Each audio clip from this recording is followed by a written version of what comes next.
जय श्री राम, हर हर महादेव। तो मैं आज आप सभी को 33 कोटि देवी देवताओं को डिकोड करके बताऊंगा कि 33 कोटि होते क्या है। सबसे पहले 33 कोटि का मतलब 33 करोड़ देवी देवता नहीं होता है। 33 कोटि का मतलब है 33 उच्चतम भगवान, जिनमें कि आते हैं 8 वसु, 11 रुद्र और 12 आदित्य और 2 अश्विनी कुमार। कुछ ग्रंथों में ये उपाधि प्रजापति और इंद्र को भी दी गई है। 8 वसु में आते हैं आप, ध्रुव, धर, सोम, अनिल, अनल, प्रत्युष और प्रभास। अब इनका मीनिंग है, आप का मीनिंग है वाटर, ध्रुव मतलब मोशनलेस, जिन्हें हम पोलारिस मतलब द पोल स्टार भी कहते हैं, जिसे हिंदी में ध्रुव तारा कहते हैं। फिर आता है आपका सोम। सोम का मतलब होता है मून। धर का मतलब होता है अर्थ। फिर अनिल का मतलब विंड। अनल का मतलब फायर। फिर प्रत्युष का मीनिंग सन और प्रभास का मीनिंग होता है स्काई या ईथर। ये मैंने यहाँ पे लिखा हुआ है, इसलिए मैं आपको इनका मीनिंग बता रहा हूँ। अब हम 11 रुद्र के बारे में बात करेंगे।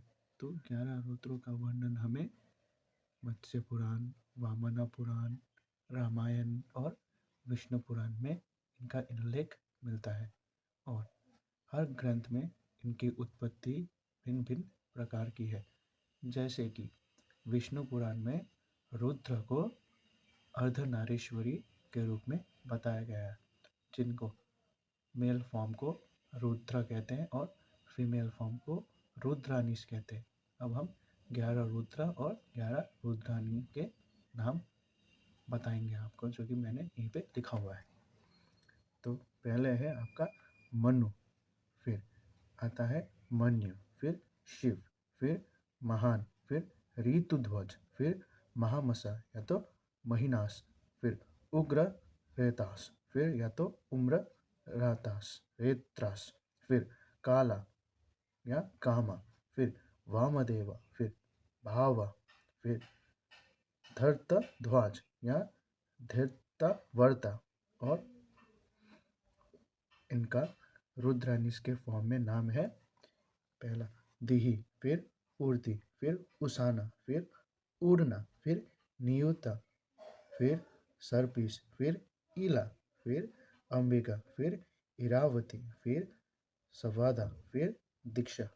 तो ये थे हमारे 11 रुद्रा और 11 रुद्रानी के नाम, जो मैंने अभी आपको बताए।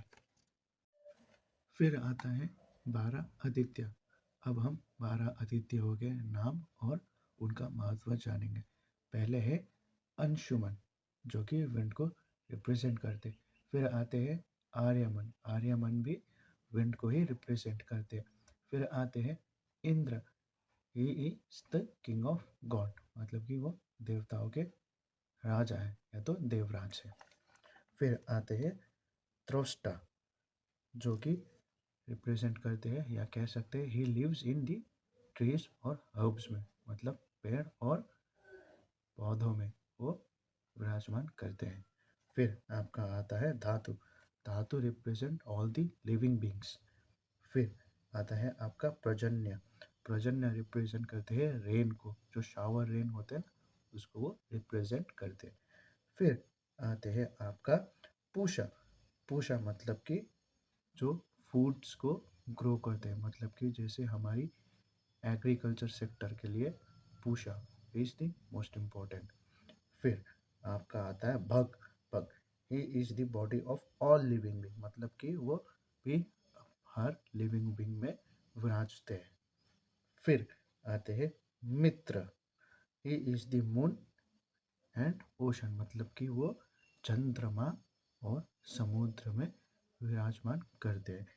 फिर आते हैं आपका वरुणा। वरुणा मतलब वरुण देव, मतलब द गॉड ऑफ वाटर, जो वाटर को ही रिप्रेजेंट करते हैं। फिर आते हैं आपका वैवस्वत। वैवस्वत वो भी आपके फायर को रिप्रेजेंट करते हैं। He helps in good fire the fire in which we cook food, जिसमें हम लोग यज्ञ वगैरह करते हैं, वो उन फायर को रिप्रेजेंट करते हैं। फिर आपके आते हैं विष्णु। ही is the supreme God, he is the gods of God, मतलब भी वो देवताओं के भी भगवान है। तो ये थे 12 आदित्य। तो ये था हमारे सनातन धर्म की 33 कोटि देवी देवता। आई होप आप सभी को वीडियो पसंद आई होगी। अगर वीडियो पसंद आई तो लाइक शेयर एंड सब्सक्राइब कर दीजिए, और याद रखिए दोस्तों, सनातन ही सत्य है। जय श्री राम, हर हर महादेव सभी को।